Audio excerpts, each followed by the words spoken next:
Not every customer should pay the same price. Enterprise buyers, resellers, nonprofits, pricing rules let you charge by who's buying and resolve it all by priority. Let's build one. Here's where your pricing rules live. They're resolved at checkout, evaluated from low priority to high, and the first rule that matches sets the price. You've got volume and segment rules already. Partner pricing is empty. Let's add one for your resellers. Give it a clear name so anyone on your team can tell at a glance exactly what deal this rule sets up. Set the type to partner pricing, the rule for the accounts you sell through. The adjustment is a percentage discount, say 25% off list for your partners. Now the important part, who it applies to.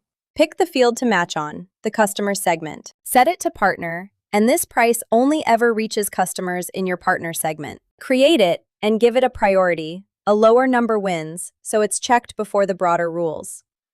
Partner pricing, applied automatically at checkout. That's pricing by who's buying, segment, partner, geography, volume, each resolved by priority so the right price wins every time. There's more in the docs whenever you want to go deeper.